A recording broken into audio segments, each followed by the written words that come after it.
सरकार जो है वो पहली बार 12 साल में लोकसभा में हारी थी। कैसे? अपना 2/3 बहुमत सिद्ध नहीं करा पाई, या ये कहिए कि अपने माध्यम से बिल पास नहीं करा पाई। और सरकार का बिल पास ना करा पाना, अगर वो 2/3 का बात ना होता और केवल बिल पास कराने तक की लड़ाई होती तो सरकार को इस्तीफा तक देना पड़ सकता था। लेकिन 2/3 का मसला होता ही ऐसा है। कौन सा मसला?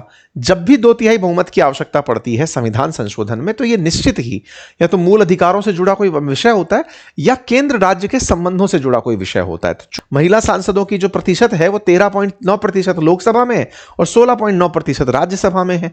तो क्यों ना इनकी संख्या को बढ़ावा देने का प्रयास इसी बार 2029 के इलेक्शन में कर दिया जाए। इसी बात को लेकर के मतलब सत्ता पक्ष जो है वो बिल लेकर आया था परिसीमन को लेकर के, सीटों की संख्या को बढ़ाने को लेकर।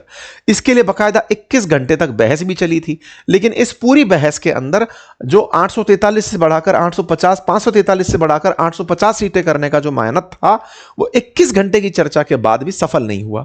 528 सांसद वोट डालने आए थे, पक्ष में मात्र 298 ही सांसद हुए। 293 तो इनके पास ओरिजिनल है, 5 को ही ये कन्विंस कर पाए अपोजिशन से, और विपक्ष के पास 230 वोट पड़े थे। बस इसी 230 सीट पर अब नजर डली हुई है। मतलब ये जो फेलियर था अप्रैल 17 का, ये अब आप इसको जून में होता हुआ सुनेंगे कि देखिए साहब यहां पर अब ये समीकरण बदलने की तैयारी चल रही है। जो 230 अपोजिशन में गए थे ना, बस उसी 230 की सेंधमारी है। मतलब जहां 352 चाहिए थे, 352 लोकसभा के सीट चाहिए थी लोकसभा में बिल पास कराने के लिए, वहां से इसकी पूर्ति करने के लिए जो 54 अन्य की जो जरूरत है वो यहां से कैसे पूरी हो, क्योंकि उस समय विपक्ष में टीएमसी भी था, डीएमके भी था, आम आदमी पार्टी भी था। उस विपक्ष को अब तोड़ने की तैयारी में यहां से सांसद धीरे धीरे निकल करके इधर के पेले में शिफ्ट होते दिख रहे हैं। तो समीकरण क्या कहते हैं उनको भी समझते हैं। तो फिलहाल के लिए जो नंबर समीकरण था वो उम्मीद है आपको समझ में आया हो। एनडीए के पास 54.2% ही रिप्रेजेंटेशन लोकसभा में निकल कर आया था और इंडिया ब्लॉक जो है वो 200 सीट 30 के साथ में आ पाया था। इंटरेस्टिंग बात यह है कि 14 सांसद ऐसे हैं जो इंडिया ब्लॉक में भी नहीं थे। वो भी अगर सरकार सहमत कराने में कामयाब होती तो शायद यह नंबर और बढ़ा हुआ दिखाई देता। परिणाम क्या निकला? सीट की संख्या नहीं बढ़ी, तो परिसीमन की भी बात नहीं हुई और यूटी की भी बात नहीं हुई, वो बिल अटक गए। मतलब संविधान का 131वां जो संविधान संशोधन था जिसमें 850 सीटें होनी थी लोकसभा में, वो अटक गया। परिसीमन अब क्या चर्चा में चल रहा हुआ है, अब क्या कहानी चल रही है? कहानी चल रही है टीएमसी में बगावत की, इंडिया ब्लॉक के अंदर बगावत की। टीएमसी में बगावत आप सबके सामने है। तृणमूल कांग्रेस के 20 पार्टी के जो एमपी वो निकल करके सेपरेट ब्लॉक बनाने के लिए और एनडीए गठबंधन को सहयोग देने के लिए तैयार हो गए हैं। तो साहब 20 और जोड़ दो, 298 प्लस 20 जुड़ चुके हैं। इसके अलावा अगर आप देखते हैं 318 आपका नंबर पहुंच गया। ये वो बागी विधायक हैं। जहां तक बात हो राज्यसभा की, 4 राज्यसभा सांसद इस्तीफा टीएमसी के दे रहे हैं। सवाल बड़ा बनेगा कि भाई टीएमसी ने ऐसा क्या कर दिया इन लोगों के साथ?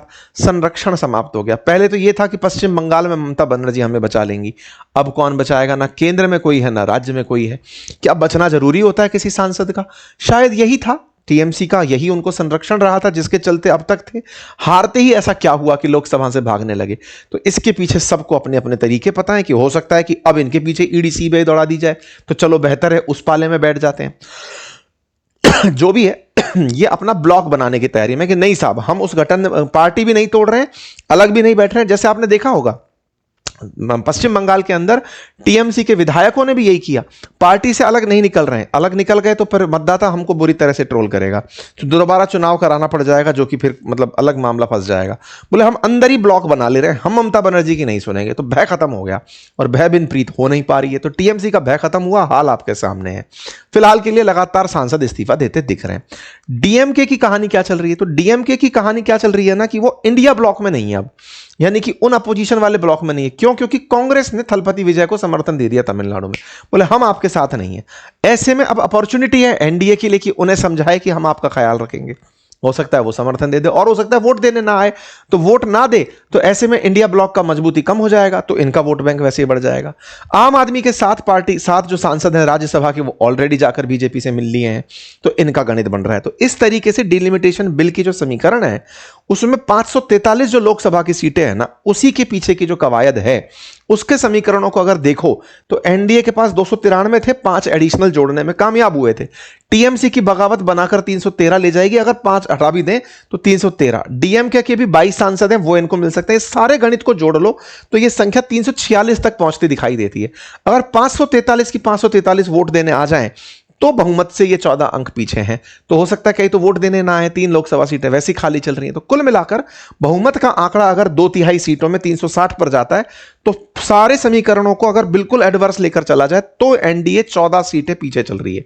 अब 14 के लिए तो मैंने आपको पहले भी बताया था कि वो सांसद हैं जो इंडिया ब्लॉक में भी नहीं है और एनडीए में भी नहीं है, तो उनका समर्थन लेकर के छोटे दलों को साध करके परिसीमन बिल को लाया जा सकता है। तो राज्यसभा के क्या हाल है? राज्यसभा के अंदर जो 245 सीटें हैं उनके लिए एनडीए पहले ही बहुमत में चल रहा है।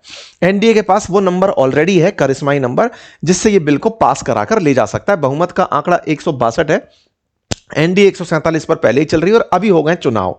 तो ऐसे चुनावों के अंदर भाजपा 12 सीट तो पहले ही जीतकर राज्यसभा चुनावों में आ ही गई है।